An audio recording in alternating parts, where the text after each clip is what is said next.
ازيكم يا حبايبي، عاملين ايه؟ يلا صلوا على النبي كده وتعالوا اقعدوا جنبي. النهارده هقول لكم على طريقه تخلي التوم يقعد معاكي شهور طويله من غير ما يبوظ ولا يفضى. اول حاجه نعملها اننا نقشر التوم كله، ولو عندك كميه كبيره زي دي ما تقلقيش، الطريقه دي هتريحك جدا بعد كده في الطبخ. يلا صلي على النبي ويلا بينا.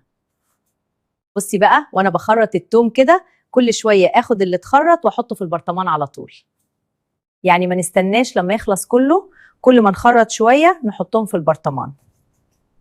نكمل كده لحد ما البرطمان يتملي بالثوم، بس ما نضغطش عليه جامد، نخليه مرتاح كده جوه البرطمان. بعد ما نملى البرطمان هنحط عليه زيت لحد ما يغطي الثوم كله. الزيت ده هو اللي هيحافظ عليه وهيخليه ما يسودش ولا يبوظ.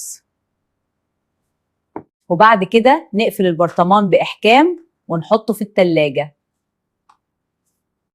والله يا بنات هيقعد معاكي شهور طويلة وكأن لسه طازة. جربي الطريقة دي وادعيلي بقى. ما تنسوش تعملوا لي لايك وكومنت واشتراك عشان تشوفوا كل فيديوهاتنا.